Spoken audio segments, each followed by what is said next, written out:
Bonjour, buenos dias, buongiorno, good day, peu importe où on se trouve. Je vois qu'il y a des personnes qui se joignent à nous du Cameroun, des Philippines, de l'Égypte, de la République de l'Afrique du Sud, de l'Inde, du Brésil, de l'Argentine et de plusieurs autres endroits autour du monde. Donc, bienvenue à toutes ces personnes qui se sont jointes à nous pour suivre la deuxième séance sur un sujet très important, la mission Une histoire infinie.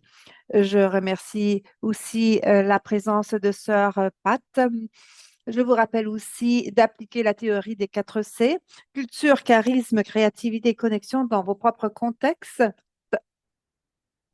Nous avons hier appris le concept de pre-retirement qui peut être traduit en français comme étant la mi-retraite ou la retraite à mi ou encore la pré-fatigue. Et donc, on a survolé sur différentes études qui ont discuté de l'impact de la retraite sur les sœurs. Et aujourd'hui, nous allons continuer à développer les différents sujets. Bonjour et merci. Bienvenue à tous, à toutes. Nous allons maintenant commencer. Je vais donc partager mon écran. J'invite les tout le monde à se mettre en sourdine, à l'exception de sœur Heidi et sœur Perkiti, qui seront les voix qui se prêteront à la prière d'aujourd'hui. Nous suivrons le même modèle qu'hier. Nous aurons une première séance de 60 minutes, suivie par une pause de 10 minutes. Ensuite, nous serons assignés à des groupes de discussion qui durent, et cette période durera 15 minutes. Ensuite, nous retournerons en plénière pour une période de 30 minutes afin de pouvoir faire un partage final. Je vous invite donc à faire précéder votre nom à vous renommer en faisant précéder l'initiale de la langue de votre choix devant votre nom. Donc FR dans le cas des francophones. Maintenant, nous allons commencer. Nous allons, nous, nous allons silencieusement dans ce rassemblement toutes celles que nous souhaitons animer dans la prière.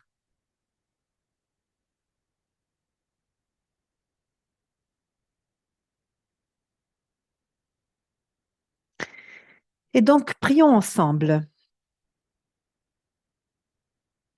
Ô Dieu, tu nous as offert ce temps et cet espace.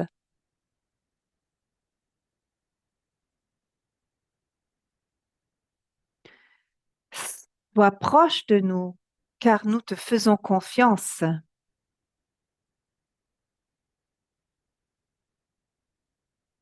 Gloire à toi qui es trois en un. Ta miséricorde dure à jamais. Amen.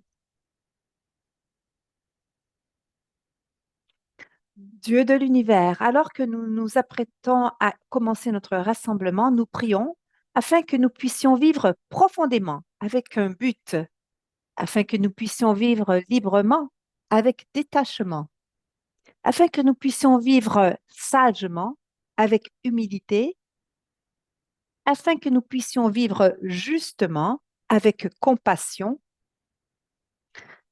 afin que nous puissions vivre avec amour et fidélité, vivre en pleine conscience et selon conscience,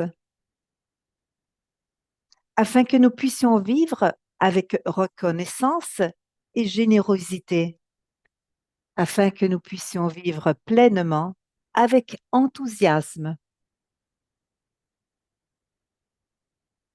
Dieu, aide-nous à garder cette vision et à la renouveler quotidiennement dans nos cœurs, en devenant en nous unissant toujours davantage à toi, à nos frères et nos sœurs et avec tout ce que tu as créé. Nous demandons cette prière au nom de ton Fils Jésus. Amen.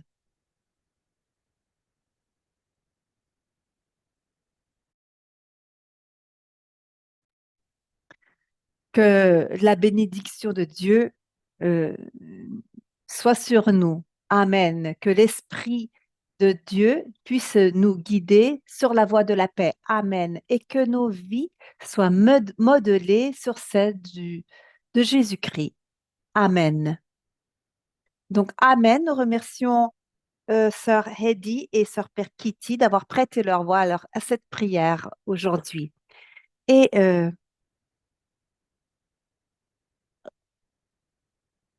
on doit se rappeler que tout ce qui est présenté aujourd'hui doit être considéré en- au niveau de notre propre culture, contexte, charisme, créativité et de nos connexions avec les autres. Alors, tout ce que vous apprenez aujourd'hui doit se connecter à votre vie, à votre contexte, à votre culture. Vous devez aussi euh, apprendre ou appliquer une écoute qui est celle de l'écoute du cœur, qui vous permet d'écouter non seulement le partage d'aujourd'hui, mais d'écouter le raisonnement en vous, ce que ça suscite en vous, quelles sont vos résistances, vos questions, vos idées. Et, et donc, hier aussi, on a parlé du modèle du 20e siècle où on représentait et on proclamait l'amour de Dieu en tant que mission. Et nous pensions à notre mission en termes de ministère à plein temps qui pouvait durer peut-être jusqu'à 60 années. Et ensuite, de délaisser ce ministère actif. Et ça fonctionnait. C'est un modèle qui fonctionnait peut-être au XXe siècle. Donc, de s'occuper d'un ministère pendant 60 ans et ensuite de passer à une période de retraite. Mais à cause de la révolution de la longévité qui euh, est présente sur une bonne partie de la planète, l'espérance de vie dans certains endroits a presque doublé, ce qui a profondément changé la question de la période de mission. Et donc, au XXIe siècle, peut-être que nous devons adopter une nouvelle mentalité, une nouvelle façon d'aborder notre façon de proclamer la mission, le message de Jésus comme étant une mission infinie. Alors, euh, notre période de mission, de ministère plein temps dure peut-être 60 ans encore, mais ensuite nous passons à une période de transition qui s'appelle retirement ou la mi-retraite, la retraite à mi, qui nous permet de prendre un certain recul, qui nous permet de ralentir notre rythme et qui nous prépare à une cessation totale de nos activités. Et nous avons lu une citation de Karl Rahner et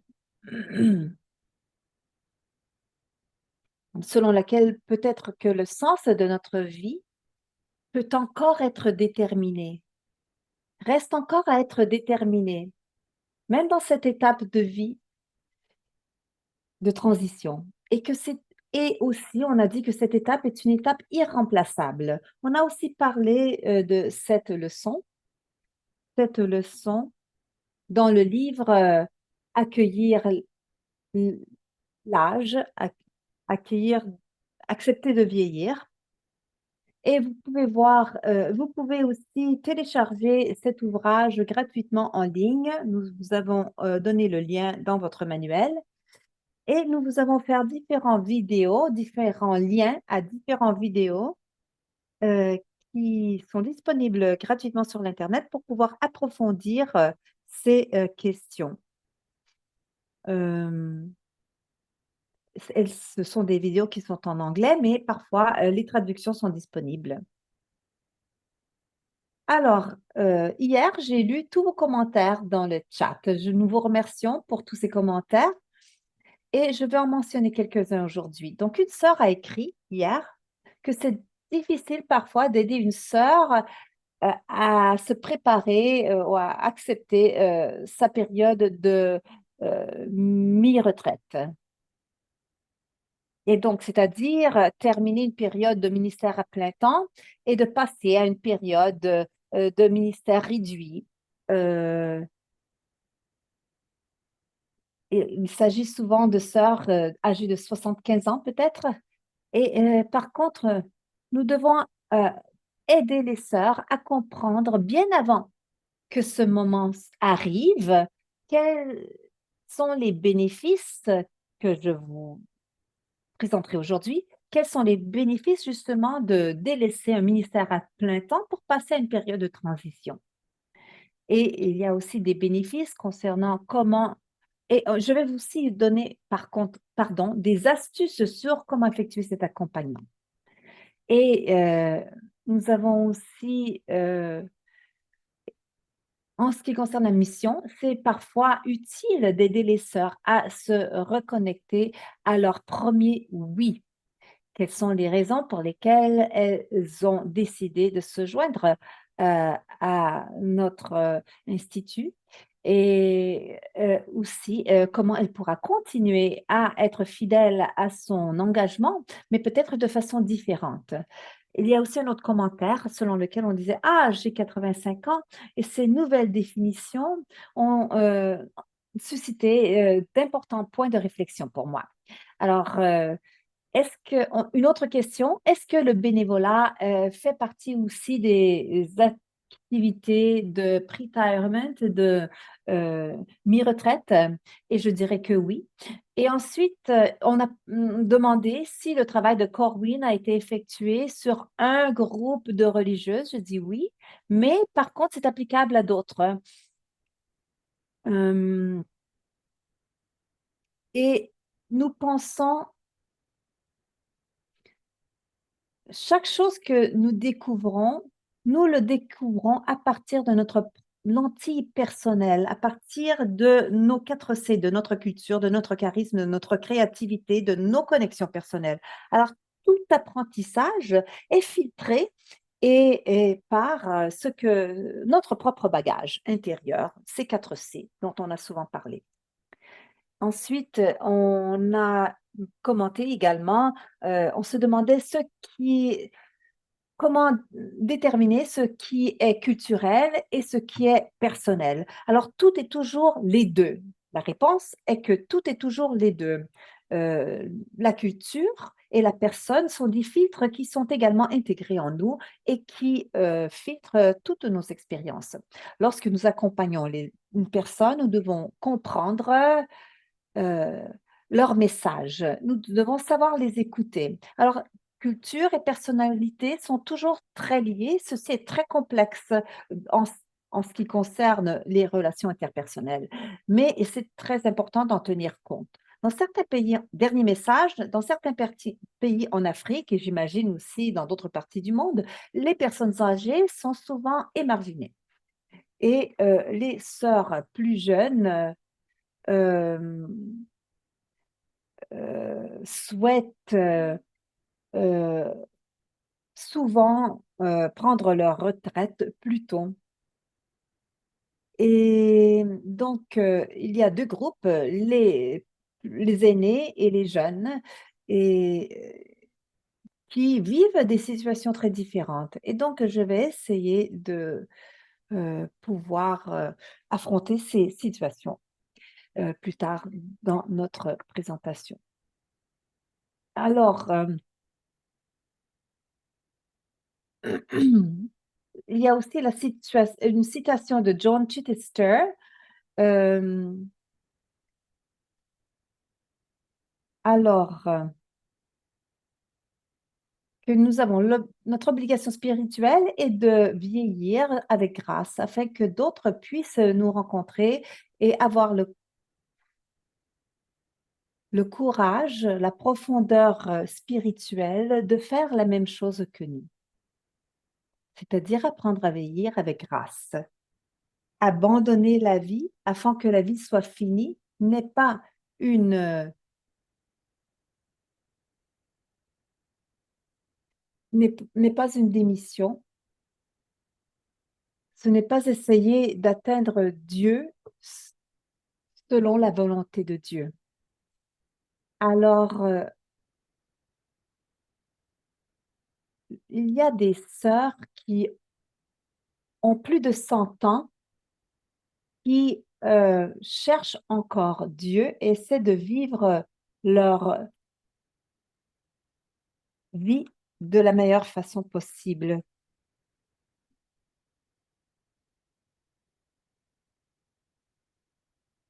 Donc ça, c'est à la page 5 de votre manuel.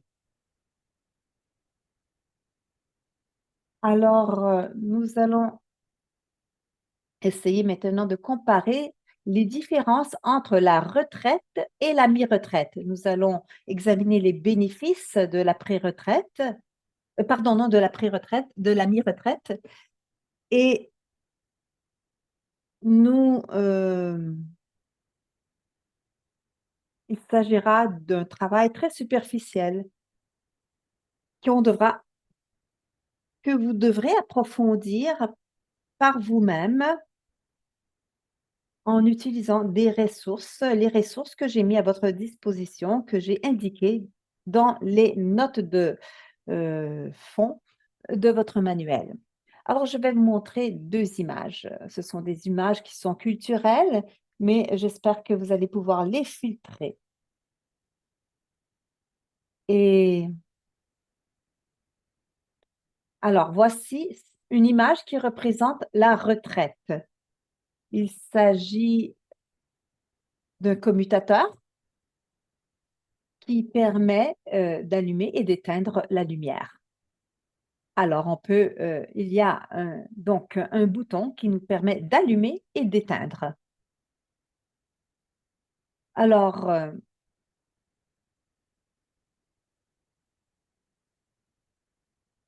cesser un ministère actif, qui est l'équivalent du terme retraite, que pas tout le monde utilise, eh bien, ça veut dire un ministère qui nous occupe 6, même 7 jours par semaine. Alors, si on éteint la lumière avec un bouton qui n'offre que la possibilité d'allumer et d'éteindre, alors cette cessation brusque euh, est- peut provoquer un choc. Ici, on a une autre sorte de commutateur qui représente un peu l'idée de la mi-retraite, de la retraite à mi. Nous avons un commutateur qui fonctionne avec un, un bouton qui permet de graduellement intensifier euh, la- l'éclairage ou de le diminuer. Et donc, en tournant la manivelle, en- on peut régler l'intensité de l'éclairage euh, de façon très graduelle. Et donc, l'idée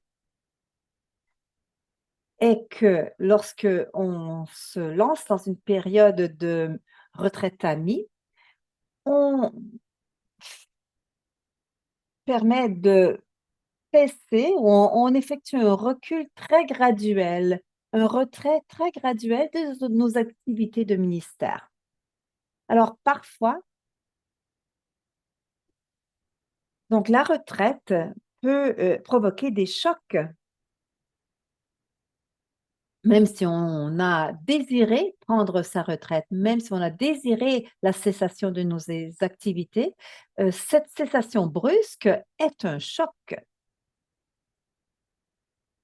Et lorsque on s'éloigne de notre ministère actif,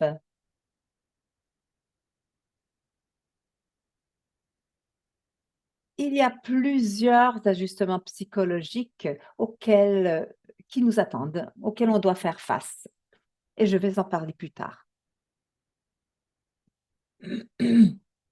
Alors, plusieurs fois, souvent, les personnes qui s'éloignent de leur ministère, au départ, cette cessation, cette interruption est bienvenue. Elle commence souvent par un sentiment de bien-être et de satisfaction face à la vie, mais très souvent, ceci est poursuivi par une forte baisse de ce contentement. Et après quelques mois, euh, il peut même y avoir, ou même après une année, il peut y avoir une forme de dépression qui s'ensuit. Parce que les gens doivent se sentir actifs, ils doivent sentir qu'ils ont un but. Donc, si vous êtes un leader, vous parlez à quelqu'un et que cette personne se sent frustrée, mise de côté, seule, vous vous posez la question, mais qu'est-ce qui s'est passé? Elle est tellement heureuse de cesser son activité de ministère. Et maintenant, elle semble malheureuse. Alors, souvent, cette situation se présente après un certain temps parce qu'il y a des pertes.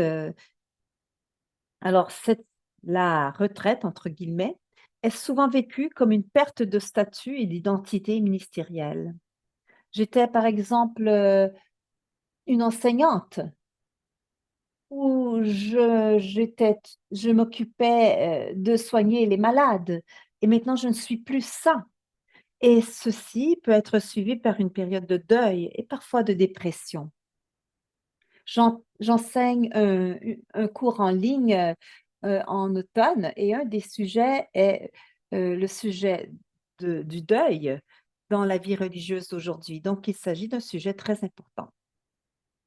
Il y a souvent un sens de vide parce, parce que les personnes souhaitent encore être impliquées dans quelque chose de quelque façon. Souvent, les personnes ressentent ce qu'on appelle le dilemme du choix. Le dilemme du choix, plusieurs d'entre nous dans le Zoom adoreraient pour pouvoir avoir le dilemme du choix. C'est-à-dire qu'on se lève le matin et on se demande, ah, qu'est-ce que je vais faire aujourd'hui? On aimerait bien ça, pouvoir avoir la liberté de choisir ce qu'on fait aujourd'hui. Mais si on se réveille à chaque matin sans savoir ce qu'on fera aujourd'hui, à part aller à la messe, c'est merveilleux, mais si on pense à tout le reste de la journée et qu'on ne sait pas du tout comment occuper son temps, ça peut devenir angoissant. Donc, parfois, la retraite peut créer ce qu'on appelle le dilemme du choix. Il y a aussi l'affaiblissement des liens sociaux parce que nous ne fréquentons plus les personnes avec qui nous poursuivons un ministère ensemble. Donc, il y a un affaiblissement des liens sociaux parce que rappelez-vous que lorsqu'on vieillit, on doit rester socialement actif parce que ça nous aide à rester en santé. Plusieurs personnes tendent à devenir plus sédentaires et ceci n'aide pas du tout du côté physique. Parfois, on doit déménager lorsqu'on quitte notre ministère. On doit changer de couvent, de maison. Et ceci a des effets, euh, a des impacts très importants sur nous tandis que nous vieillissons. Vous pouvez vous en rendrez compte vous-même. Lorsque vous étiez jeune et que vous étiez transféré d'un pays à un autre ou d'une ville à une autre, ça pouvait être quelque chose d'intéressant mais on sait que plus on vieillit, plus les changements comportent des stress. Et il y a aussi des sœurs qui restent chez elles toute la journée. Il doit y avoir une renégociation qui prenne place par exemple, nous devons peut-être reparler de comment nous allons vivre ensemble parce qu'auparavant, lorsque nous allions tout à la messe et nous prions ensemble le matin, ensuite nous partions pour vaquer à nos activités de ministère. Nous avions une routine différente, un style de vie différent par rapport à passer toutes nos journées au couvent ensemble. Et donc, voici certains des défis auxquels nous serons confrontés lorsque nous quittons notre ministère, lorsque nous cessons nos activités ministérielles de façon brusque et totale. Alors, j'ai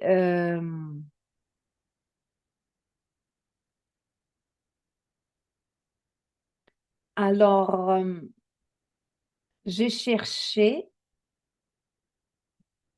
voici un test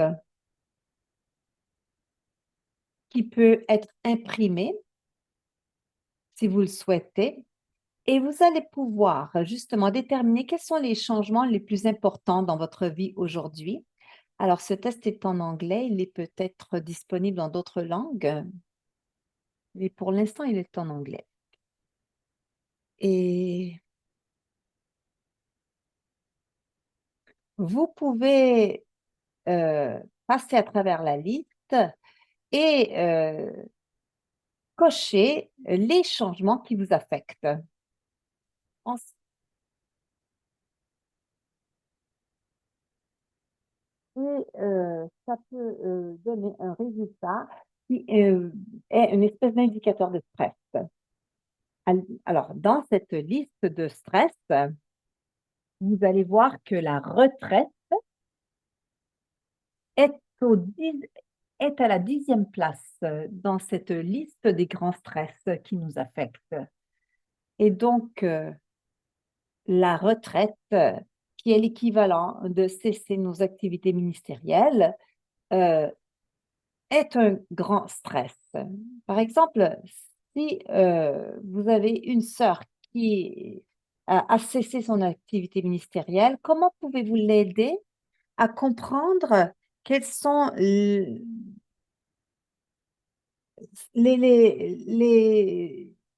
différentes émotions qui vont la frapper suite à cette cessation d'activité? À mieux comprendre son stress, le bagage d'émotions contradictoires aussi qui vont l'assaillir. Alors, rappelez-lui, dites-lui que la cessation de l'activité ministérielle est probablement un des plus grands stress de sa vie. Et donc, c'est une façon aussi de commencer une conversation pour aider votre membre à mieux affronter cette période difficile. Donc, avoir une conversation peut aider aussi une personne et même vous-même à vous rendre compte des raisons de vos émotions. Alors, en parlant, vous allez dire, ah, voici pourquoi je me sens de cette façon. Alors, je comprends maintenant pourquoi je me sens ainsi. Alors, pas remarquer avec une personne que la cessation de l'activité ministérielle représente un des plus importants stress qui peut affliger une personne au cours de sa vie est une façon de commencer une conversation. Et même si une sœur peut devoir ou choisir de cesser son activité ministérielle à plein temps, parce que c'est ce qui est le plus juste pour elle de faire, ça peut quand même être une cause de stress, malgré la justesse de ce choix. Et même si on ne sait pas dans quelle direction nous allons nous engager, sachant que ce que nous vivons est ce que plusieurs autres personnes vivent lorsqu'elles cessent leurs activités ministérielles de façon brusque. Donc maintenant, nous allons passer à l'exploration du concept de mi-retraite, de la retraite à mi. Et nous allons ensuite passer à la discussion. Donc maintenant, nous allons examiner le concept de retraite à mi où les sœurs choisissent, et parfois on leur peut même leur demander de cesser leur activité ministérielle à plein temps, mais de rester quand même actives dans un ministère qui représente et promouvoit la mission de Jésus. Elle représente et elle continue à représenter et à proclamer l'amour de Dieu, même dans cette phase de retraite amie. Et cette idée est très importante. Il faut vraiment la souligner lorsqu'on parle avec quelqu'un qui hésite à quitter la condition de ministère à plein temps qui ont soutenu pendant plusieurs années, peut-être même 50, 60 années. Et donc, Encore une fois, nous avons l'image du commutateur graduel qui nous permet de vivre une phase de transition graduelle qui nous mènera d'une condition de plein temps à une cessation totale de façon graduelle. Et donc, le terme en anglais est pre-retirement, que j'ai traduit en français comme retraite à retraite à mi-temps, mais qu'en anglais, on peut aussi traduire comme pré-fatigue. Pré-fatigue, donc c'est-à-dire ralentir notre rythme avant de façon graduelle jusqu'à l'épuisement, entre guillemets, de nos forces. Et donc, nous voulons rester actives, mais nous devons diminuer l'intensité de notre activité de façon à pouvoir récolter des bénéfices psychologiques, émotifs et spirituels, jusqu'à ce que nos limitations prennent le dessus inévitablement. Et donc, les bénéfices psychologiques de la retraite amie. Alors, la retraite amie n'est pas une perte d'identité, mais un renouvellement d'identité. Alors, peut-être que vous étiez enseignante et maintenant, vous devenez une marraine pour des personnes qui sont appelées à devenir des leaders ou d'entreprendre le rôle de ministère pastoral. Alors, il y a un déplacement et c'est là où euh, alors, où nos talents personnels entrent en jeu, parce que c'est pas tout le monde qui est à l'aise dans toutes les fonctions. Euh, Dans la période, alors si on est habitué à être une leader et que notre identité est liée à cette euh, condition, cette fonction de leader, alors vous pouvez devenir une formatrice de leader. Et ceci peut vous aider à diminuer le stress de cette perte d'identité, par exemple. Alors, la retraite amie vous permet de préserver votre rythme de vie, votre style de vie. Peut-être que vous ne vous levez plus tous les jours avec un horaire très chargé, mais vous ne vous levez plus tous les jours, non, mais vous ne vous lèverez plus pas tous les jours, par contre, pardon, devant choisir votre ordre du jour à chaque jour. Par exemple, vous pourrez avoir 3 jours semaine où vous vaquez à des activités ministérielles et 2 jours semaine ou 3 jours semaine où vous ne vaquez à aucune activité. Ceci à l'exclusion du dimanche, bien sûr.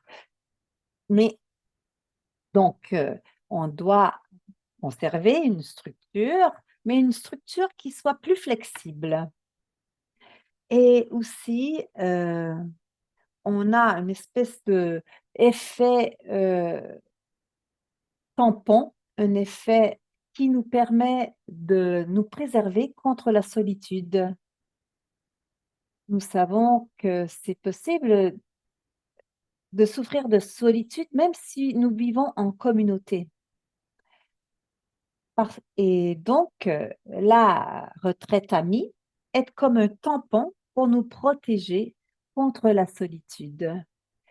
Et aussi, peut-être que nous n'avons pas la nécessité de nous déplacer, de déménager, si nous nous occupons à une forme de bénévolat quelconque, parce que comme je le disais aussi, le déménagement, le déplacement a des impacts psychologiques assez importants sur nous.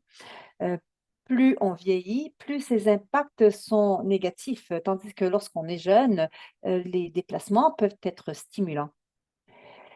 Alors, euh, la flexibilité. Alors, Alors, nous devons vraiment faire un travail intérieur au cours des années pour comprendre qui je suis, ce que je suis devenue, ce qui agit dans ma vie. Et vous-même, vous vous rendrez compte que parfois, le ministère à plein temps peut devenir difficile, sauf peut-être durant la période de retraite, les jours de retraite, où on fait un travail spirituel approfondi. Et donc, la retraite amie nous permet aussi de rester active et engagée, même si ce n'est que 2 ou 3 jours par semaine. Nous sommes toujours en train d'accomplir la mission de Jésus et nous devons et nous y croyons et nous appliquons encore les apprentissages que nous avons accumulés au cours de toute notre vie pour les transférer aux autres. Et cependant, nous devons aussi comprendre que le moment est venu pour prendre un certain recul. Et cette idée que le moment viendra pour prendre un certain recul doit être intégrée à notre vie depuis le tout départ. Maintenant, nous allons prendre quelques instants pour réfléchir à tout ce qui a été partagé avant de reprendre notre conversation.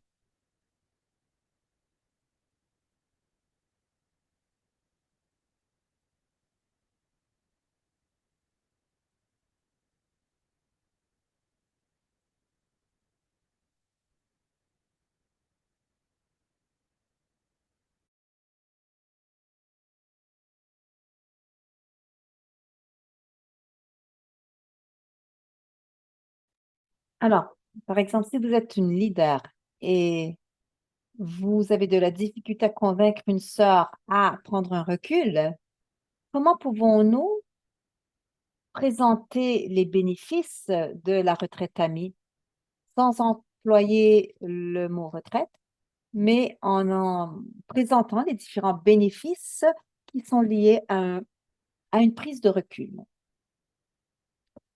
Alors, les bénéfices émotionnels, les qui permettent de diminuer le stress, l'anxiété, le deuil et les garder à un niveau qui est gérable.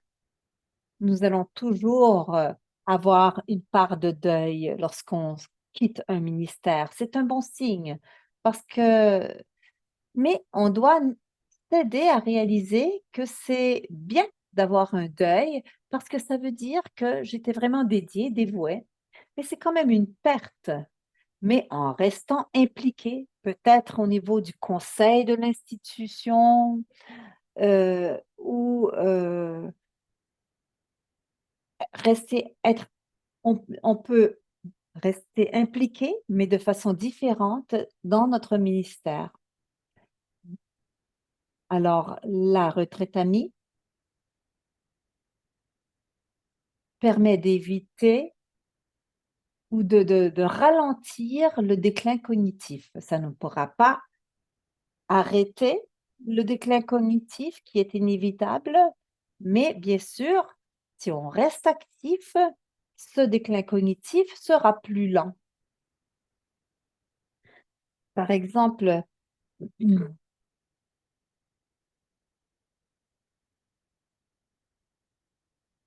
avoir quelque chose à faire de façon officielle est importante. Hem, Par exemple, le bénévolat, avoir des responsabilités qui sont officielles aide aide à entretenir notre santé mentale. Ça réduit le dilemme du choix auquel on est confronté lorsqu'on n'a plus d'activité programmée et aussi ça me permet de garder une attitude mentale plus saine, plus positive.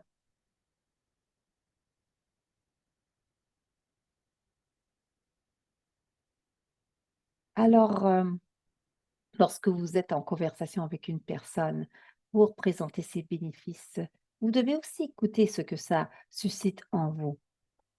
Et maintenant, nous allons prendre une pause afin de pouvoir justement écouter ce que ça suscite en vous. Encore une fois, il s'agit d'une présentation très superficielle. Il y a probablement des centaines d'autres bénéfices émotionnels qu'on peut découvrir. Maintenant, nous allons passer aux bénéfices spirituels, aux avantages spirituels. Puisque nous ne sommes plus occupés 6 ou 7 jours, 5, 6, 7 jours par semaine à plein temps dans nos activités ministérielles, qu'est-ce que ça veut dire au niveau spirituel? Ça veut dire que nous avons davantage de temps pour être. Et peut-être que pendant 15 ans, nous courions toujours derrière le temps et nous n'avions jamais le temps de simplement être. Et dans les constitutions des Sœurs de la Miséricorde des Amériques, nous dit que nous sommes appelés à la prière quotidienne, à une retraite annuelle et à des périodes de solitude et de réflexion et de loisirs réflectifs. Ceci ne veut pas dire que ceci n'est pas un appel à regarder la télévision ou de passer du temps sur l'Internet. Au contraire, c'est un temps de méditation pour un loisir réflectif qui nous permet de méditer, d'écouter notre voix intérieure, de pouvoir approfondir euh, nos relations avec nous-mêmes, avec les autres.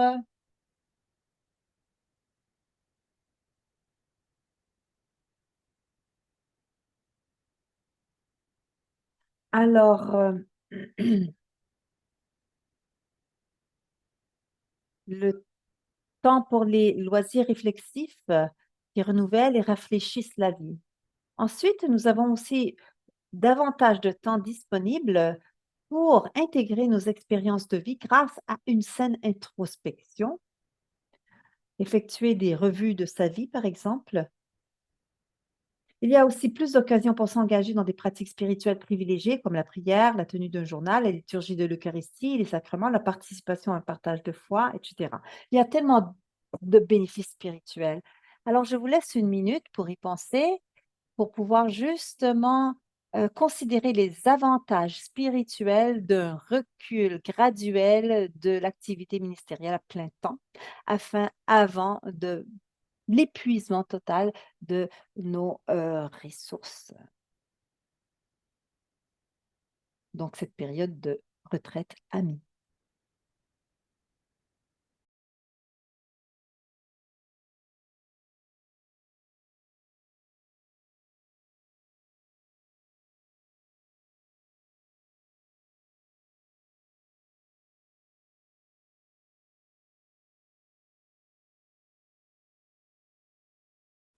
Alors, sachez que vous allez pouvoir retrouver toutes ces informations à la page 6 de votre manuel.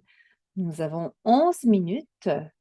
C'est un Il nous reste maintenant 11 minutes pour recevoir vos retours, questions, commentaires,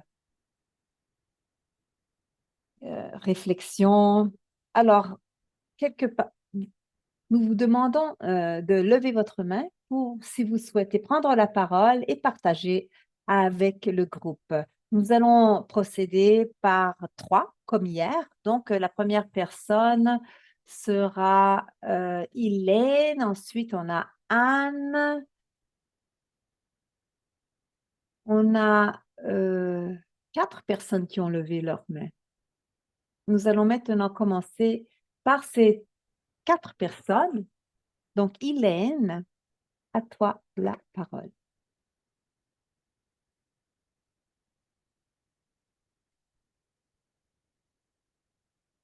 Bonjour, j'accompagne deux groupes de sœurs âgées et comme la plupart des gens à travers le monde, il y a plusieurs étapes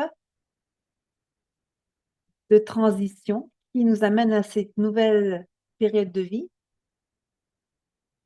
Et ces périodes sont souvent accompagnées par la solitude. La pandémie n'a pas aidé parce qu'avec tous les changements auxquels elles sont confrontées, le niveau d'activité et l'isolement dû à la pandémie et aux critères de précaution qui sont accompagnés, ceci a créé plusieurs défis au niveau et qui a engendré un sentiment de solitude. Donc, je ne sais pas, on se sent peut-être impuissant parfois et les rencontres Zoom ne sont pas suffisantes. C'est très difficile de nourrir et de résoudre le sens de solitude qui apparaît dans cette période de la vie. Oui, Hélène. Parfois en anglais, on dit que la on parle d'une tempête. Alors, c'est sûr que la pandémie a été une grande tempête et qu'il y a eu la convergence de plusieurs problèmes, la problème de santé, problème d'isolement, de solitude, qui a provoqué, une accélération du déclin cognitif durant cette période et la COVID peut être derrière nous, peut-être. Alors, j'entends de moins en moins parler de gens qui sont affectés par cette maladie chez moi, mais bien qu'il y ait un vaccin contre la COVID, il n'y a pas de vaccin contre la solitude. Et par contre, le seul fait de reconnaître que leur sentiment de solitude peut avoir été augmenté, intensifié par la COVID, hem, eh bien, c'est déjà un point de départ. L'aide d'une directrice spirituelle, d'une conseillère, peut aider à s'en sortir. Mais c'est vrai que, on peut avoir un vaccin contre la COVID, mais contre la solitude, non. La détresse de la solitude, non. Alors, merci, heu, je suis Birikiti, et je remercie, heu, pour ce partage. Il s'agit d'un sujet qui est nouveau pour moi et j'ai beaucoup appris et en particulier, j'ai remarqué l'importance du concept d'être plutôt que de faire et je pense que ça a ouvert pour moi, pour nous, un nouveau sujet d'exploration qui nous permettra de réfléchir sur comment nous pouvons vieillir avec grâce et aussi comment pouvoir aider les autres à vieillir avec grâce? Parce que j'ai l'impression que souvent on tend à mettre les personnes âgées de côté, comme si c'était évident, mais ce n'est pas évident parce on a encore besoin des personnes âgées et leur spiritualité est très importante et les mettre de côté simplement parce que ces personnes ont vieilli n'est pas, nourrissant.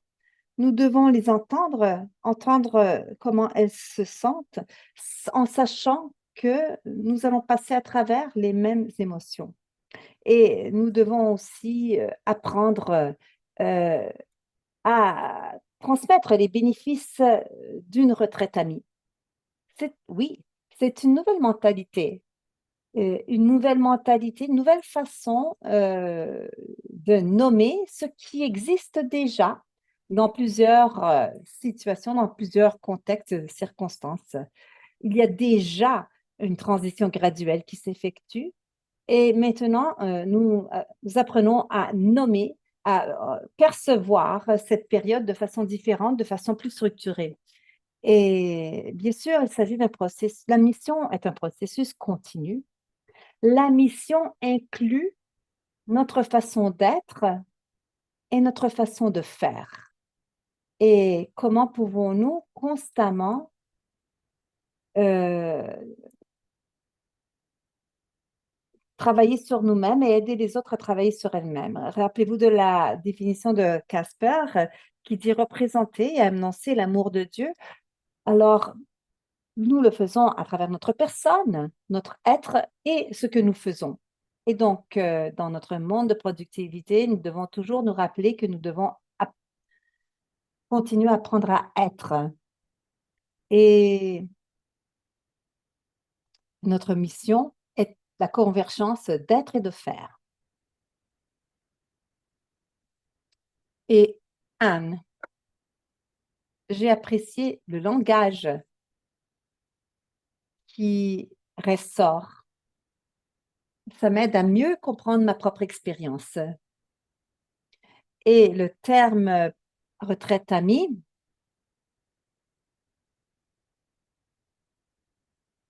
j'ai réalisé que je ne savais pas quoi faire au niveau de loisirs et récréation dans ma vie parce que j'ai toujours travaillé. Alors, j'ai bien aimé cette idée de loisirs réflexifs. Et vous savez, le langage, pouvoir nommer les choses avec des mots, nous aide vraiment à mieux les concevoir, à mieux les saisir, à mieux les percevoir et à mieux les appliquer. Oui, c'est très bien. Et le langage, rappelez-vous que du pouvoir du langage, c'est quelque chose dont on a parlé hier. Et donc, le loisir réflexif, eh bien, je me suis rendu compte, lorsque j'ai relu mes constitutions, que nous sommes pas occupés de cet aspect beaucoup, de ces loisirs réflexifs auxquels nous étions invités. Et donc, c'est sûr, pouvoir les nommer, pouvoir nommer quelque chose signifie pouvoir aussi les intégrer dans une structure quelconque. Merci. Alors, je suis Géraldine, je vais parler en espagnol. Dans les- dans l'expérience de cette province de notre congrégation, il y a beaucoup de sœurs qui se trouvent dans une phase de retraite amie. Et une des choses que nous utilisons, que nous promouvons, est que nous essayons de rendre cette étape belle, invitante pour accueillir leur sagesse, la sagesse qu'elles ont accumulée au cours des années de service et de pouvoir utiliser cette sagesse. Donc, nous sentons que c'est très important.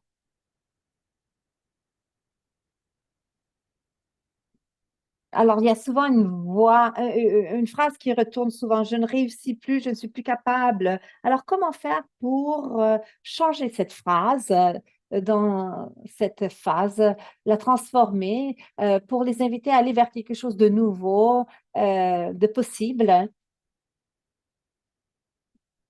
Et donc, soyons créatives. Ce qui n'existe pas, nous pouvons le créer pour surmonter la solitude avec des dialogues qui nous permettent d'échanger sur les différents savoirs. Et il y a beaucoup de choses à faire. Et, alors, il y a des petits rêves qui peuvent encore être réalisés. On doit simplement les nommer pour pouvoir les réaliser. Alors, dans cette phase, Euh, on doit non seulement donner, mais on doit aussi recevoir pour se nourrir, mais de le faire de façon plus aisée, plus détendue, sans stress. Je vous remercie également pour cette présentation qui m'a beaucoup plu, que j'ai trouvée très intéressante. Merci. Alors, un dernier commentaire et ensuite nous allons passer à la pause. J'ai euh, parlé de la réalité intergénérationnelle. Euh, il y a plusieurs congrégations qui euh, s'occupent de formations spécifiques, mais plusieurs personnes âgées disent qu'ils n'ont pas reçu les informations nécessaires. Et comment pouvons-nous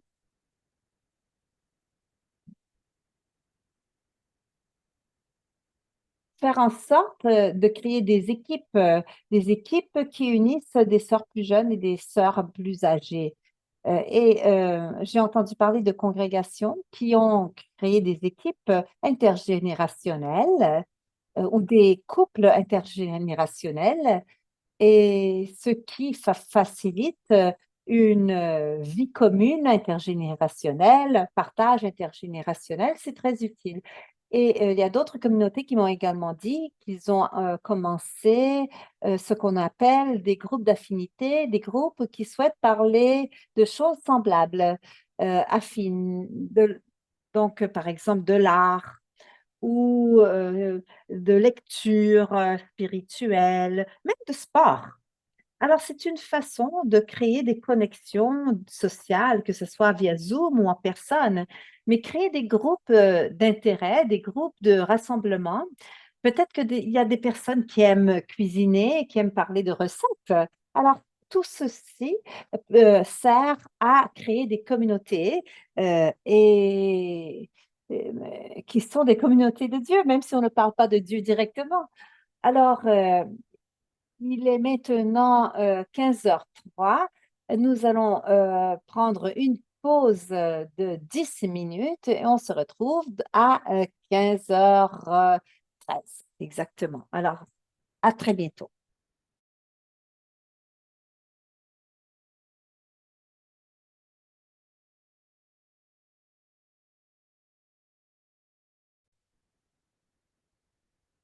Alors,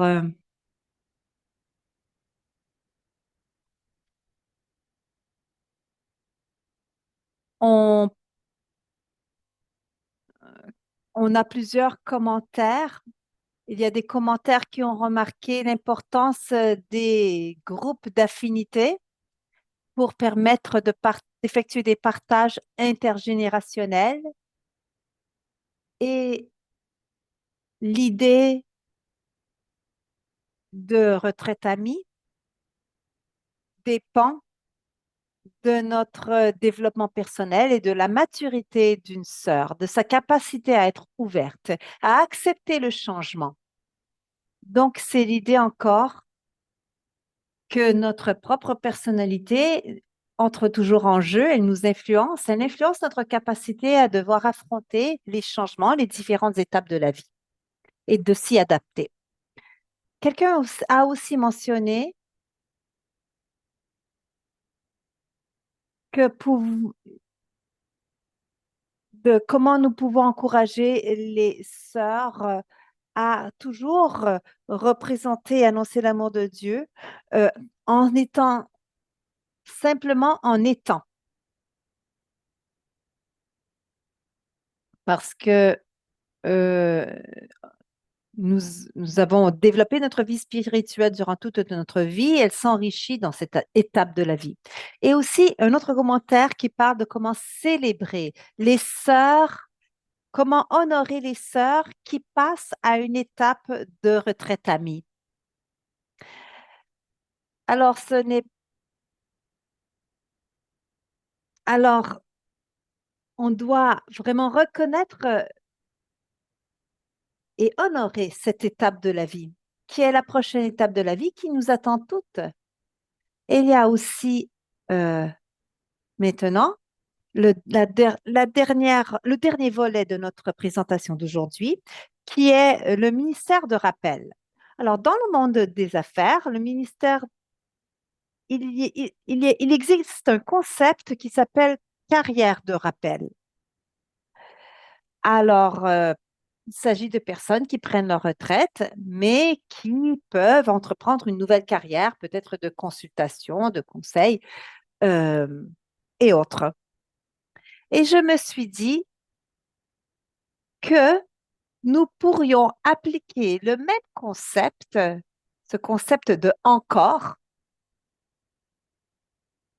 carrière, carrière de rappel, carrière d'encore, et nous pourrions prendre ce concept et remplacer le mot carrière par ministère.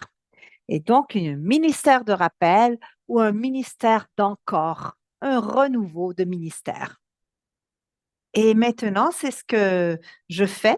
J'ai donc inventé ce nouveau mot, ce nouveau terme, cette nouvelle appellation pour parler des ministères qui prennent leur naissance lorsqu'on a quitté notre activité ministérielle officielle de 40 ans. Alors, vous, c'est comme un changement de carrière, un changement de ministère, un changement de parcours. Et donc, il y a eu un manuel qui a été publié à propos des carrières de rappel et je l'ai mentionné dans votre manuel, vous pouvez le consulter. Euh, on parle de personnes qui travaillaient dans le domaine juridique, dans le domaine bancaire, et etc., etc., et qui s'adonnent à de nouvelles activités reliées, mais pas dans la même position, pas dans la même fonction. J'ai substitué le concept et je l'ai adapté à notre situation en substituant justement le terme carrière par ministère.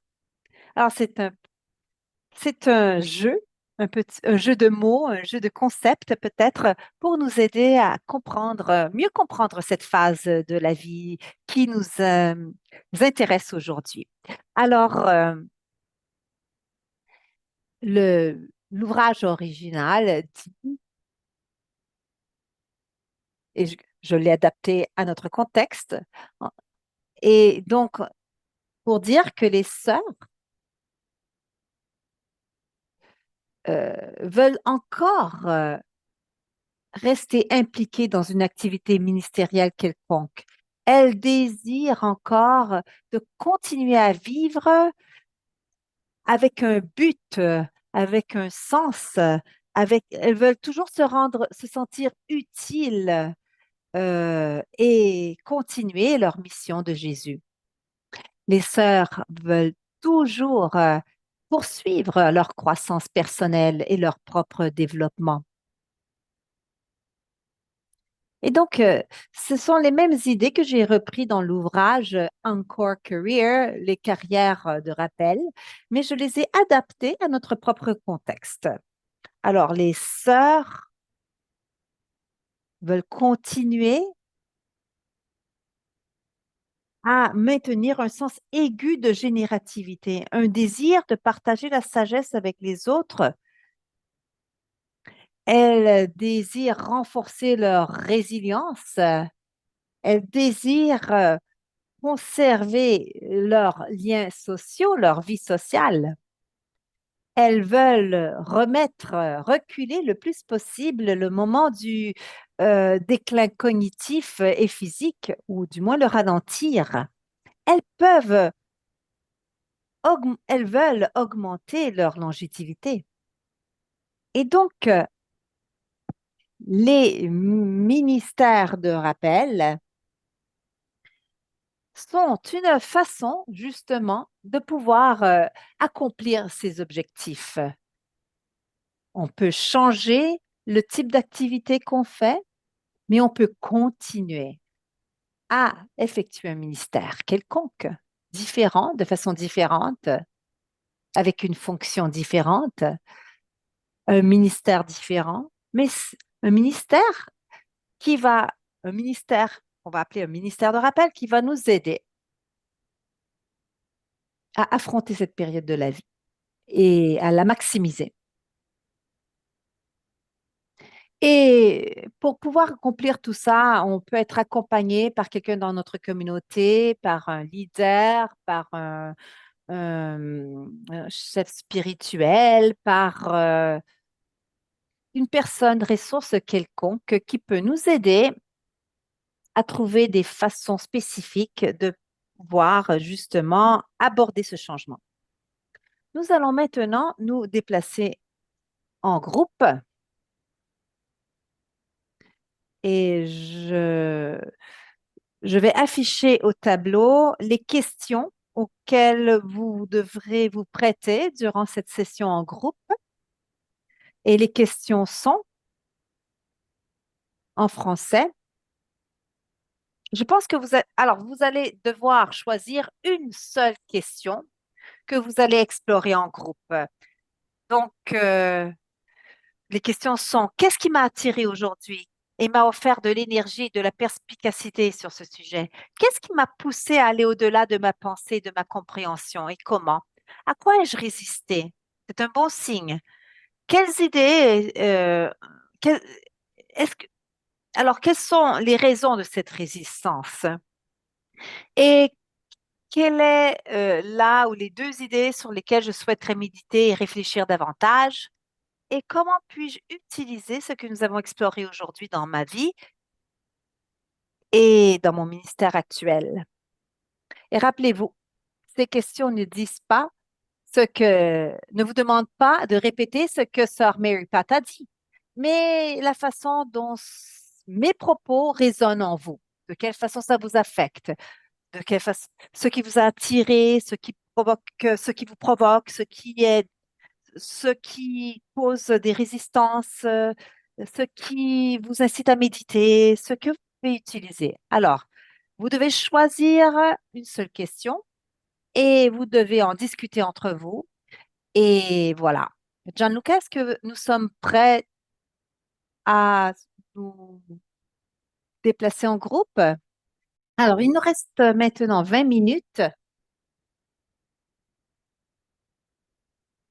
J'ai visité 5 groupes et j'ai entendu des perles de sagesse et d'expérience.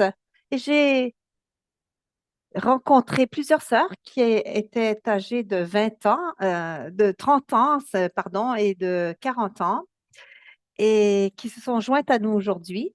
Et c'était intéressant d'entendre leur point de vue parce qu'elles sont beaucoup plus jeunes, euh, beaucoup plus éloignées en termes d'âge de la période de retraite amie. Mais c'était intéressant d'entendre leur point de vue. Maintenant, nous allons avoir un partage de retour. Nous allons entendre le retour de 3 personnes à la fois. Ce serait bien d'entendre tout le monde, mais nous n'aurons pas le temps de le faire. Et donc, maintenant, Sœur Rosalia, vous allez être la première. Qui d'autre souhaite faire un partage? Sœur Marina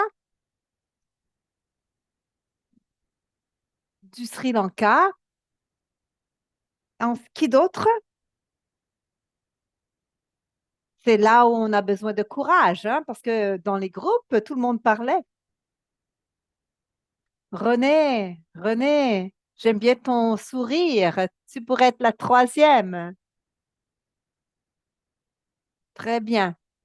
Alors, Rosalia, merci, sœur Mary Pat. Très heureuse de vous revoir. Alors, j'ai partagé un petit peu dans mon groupe et je suis tellement reconnaissante d'avoir d'avoir pu partager les sagesses du groupe. Et on a parlé de la séparation des personnes âgées et des jeunes et de l'intérêt qu'on a à les mettre ensemble et de briser cette barrière et créer des groupes d'affiliation. Et c'est vraiment quelque chose qui est très, très beau. Et il y a aussi des défis dont on a parlé. Et c'est peut-être une question pour vous. Comment puis-je me placer Alors, lorsque je pense aux défis que je devrais affronter au niveau de la vie communautaire ou mes propres défis personnels, on, on marche aux côtés des personnes âgées et on ne doit pas les utiliser comme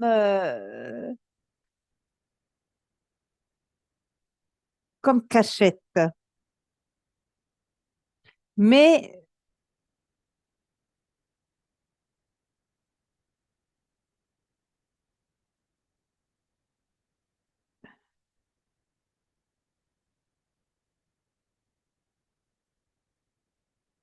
alors, je dois ne pas utiliser les personnes âgées comme une cachette. Alors, vous allez probablement avoir une directrice spirituelle qui vous accompagne. Peut-être que c'est une conversation à avoir avec votre directrice spirituelle. C'est une question de pouvoir être consciente et être selon conscience lorsqu'on interagit avec tous les membres de la communauté et avec soi-même. Donc, je vous encourage d'explorer ceci à travers la tenue d'un journal, la direction spirituelle, parce que votre question indique que c'est quelque chose qui est important pour vous personnellement. C'est excellent. Marina, à vous la parole. Merci. Je suis très heureuse d'avoir suivi cette rencontre de 2 jours. Et j'ai été très heureuse aussi d'avoir l'occasion de pouvoir partager en groupe et j'aimerais partager des résultats de ce partage. J'ai été frappée par ces groupes d'affinités parce que, selon mon expérience, j'ai écouté des sœurs disant qu'elles souffraient d'une profonde solitude pour différentes raisons, des raisons de départ, de ce qui se passe dans leur communauté, d'âge et autres. Euh, Plusieurs choses, il y a plusieurs éléments qui entrent en jeu. Et ce n'est pas que ces personnes qui se sentaient seules n'étaient pas, qu'on ne s'occupait pas d'elles, mais c'est un sentiment intérieur. Et donc, j'ai trouvé l'idée des groupes d'affinité très intéressante pour aider les gens à se sortir de la solitude.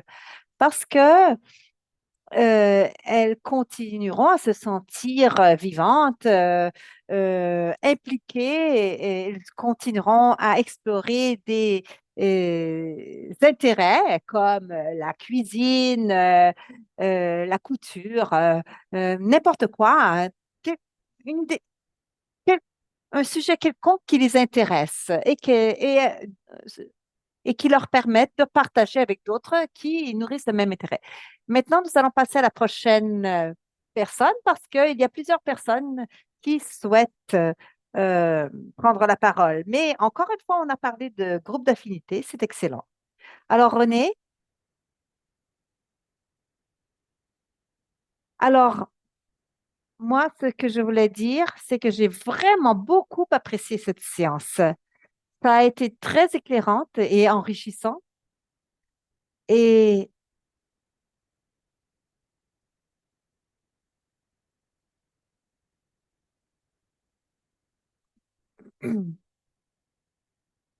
les sœurs âgées ici on s'en occupe bien. Il y a un bon système, on s'en occupe, on leur donne les médicaments, les soins dont elles ont besoin. Mais ce qu'on a entendu aujourd'hui de votre part, c'est l'aspect de l'activité est très importante parce que s'occuper des personnes âgées, avoir des structures qui s'occupent des personnes âgées, ce n'est pas suffisant. Il faut qu'on en prenne soin de, de notre côté, les aider à surmonter leur frustration, à ne pas avoir de frustration, en leur permettant d'être encore actives dans la mission de Jésus, en reconnaissant leur contribution à la mission de Jésus. Et donc, faire en sorte que les sœurs âgées se sentent davantage à l'aise, utiles, appréciées, c'est excellent. Alors, vous passez vers la dernière question, comment utiliser le matériel? Alors, c'est bien, vous avez parlé justement de comment utiliser les acquis de cette rencontre. Alors, maintenant, nous sommes à la sœur Stella. Je vais parler en italien. Il s'est agi d'une expérience vraiment très belle parce que mes pensées étaient très alignées à celles de sœur Mary Pat. Nous nous sommes retrouvés à faire face à situations communautaires très semblables qui peuvent être frustrantes.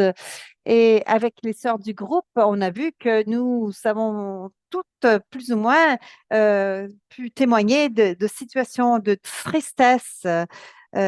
Parce que lorsque les sœurs diminuent leurs activités, elles se sentent près de la fin.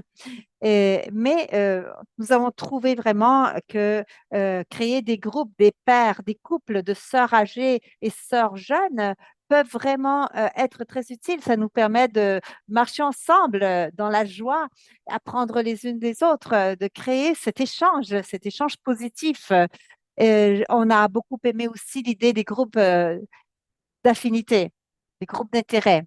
Mais la question est, comment tirer des sœurs de l'habitude disant que j'ai toujours fait de cette façon ici, je veux continuer à faire de cette façon et je ne veux pas faire plus de auquel j'étais habituée. Alors, merci. Ça, c'est une question.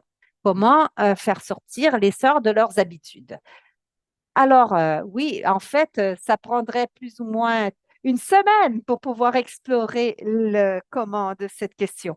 Mais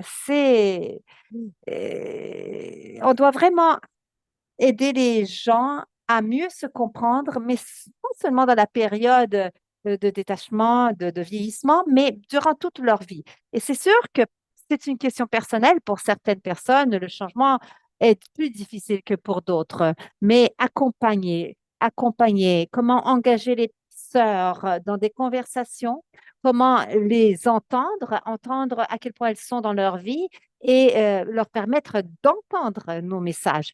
C'est une question de dialogue, de petites étapes et ce n'est pas facile, mais votre attention est fondamentale. C'est votre attention qui est importante et qui les aidera à surmonter, à aller de l'avant. Sœur Anita, où êtes-vous? Vous aviez levé votre main, Sœur Anita. Ah, je suis ici, je suis ici. Alors, une des personnes dans mon petit groupe nous a parlé de comment, dans sa province, elle a aidé, facilité la transition des membres de sa province. Et on a dit, ce que j'ai pu voir, c'est que il y a des sœurs qui le font facilement et d'autres qui ont beaucoup de résistance. Et par contre, on a remarqué que pouvoir nommer la réalité telle qu'elle est aide beaucoup à surmonter. Alors, il y avait une sœur, par exemple, qui s'est toujours occupée de l'accompagnement des sœurs âgées. Et maintenant, c'est elle qui se trouve à devoir affronter cette étape. Et elle le fait de façon très épanouie. Et de voir cet épanouissement, de pouvoir le constater, est une façon pour nous de nous encourager à aller de l'avant aussi. Et voici je vous encourage à vous approprier de ce matériel, de pouvoir y mettre la saveur de votre propre charisme, de votre propre langage, de votre propre culture, de votre propre créativité, de vos propres connexions. Je vous encourage donc à vous approprier de ce matériel afin de pouvoir l'utiliser ici de l'avant. Euh, et de pouvoir le filtrer selon votre réalité afin que ce matériel soit le plus utile possible dans votre situation. Alors, Sœur Yolanda en espagnol.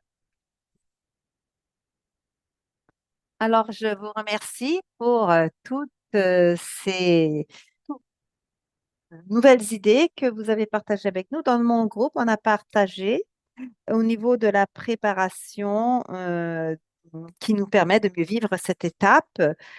Et, et la question, on s'est posé la question, quel est l'âge de nos limites, puisque ça s'agit en vieillissant. Et donc, vivre la mission comme en, en étant et non seulement en faisant. Donc, vivre la mission. Je suis la mission, peu importe l'âge que j'ai. C'est bien, sœur Yolanda. Je pense que nous pouvons vraiment dire que c'est presque ce sont presque des mots conclusifs que les vôtres. Alors, sœur Jacqueline, alors oui, j'ai lu un poème qui, je crois, euh, complète ce qu'on a fait ou contient ce qu'on fait. Ça s'appelle s'occuper de la vie. Ça prend beaucoup de vie pour apprendre à vivre.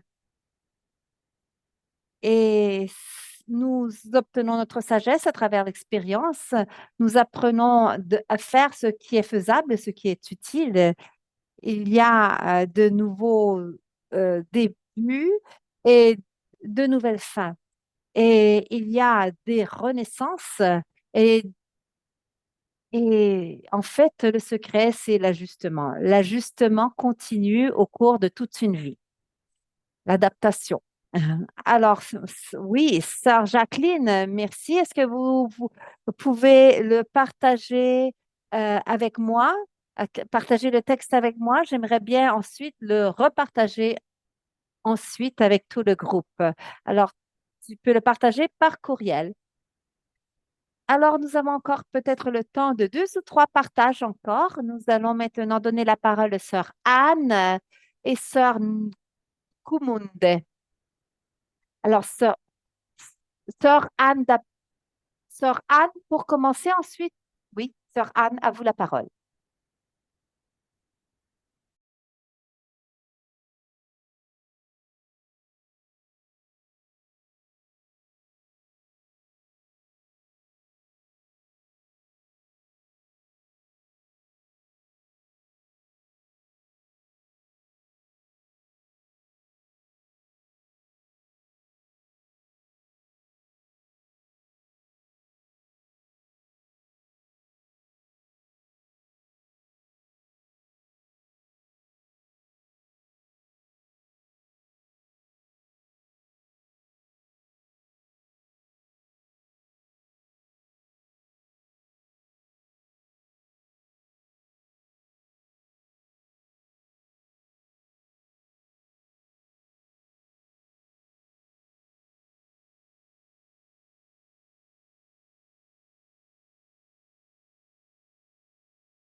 Je m'excuse, je m'étais mise en sourdine. Alors, alors les femmes à travers le monde peuvent participer à différents webinaires qui traitent de différents sujets. Et alors, l'UISG offre plusieurs occasions de se former. Alors, le temps est venu de se quitter. Mais alors, avant de terminer, je veux dire quelque chose, sœur Mary Pat. Alors, pour moi, ces 2 jours ont été très enrichissants. Vous avez contribué tellement à nos réflexions et à approfondir notre méditation à l'égard du vieillissement qui peut être entendu comme une forme de croissance, pardon, et une croissance qui est accompagnée par vulnérabilité, fragilité, mais qui est porteur de sagesse. Donc, une des choses qui m'a frappée lorsque vous parliez des groupes d'affinité, et encore une fois, grâce au partage des sœurs,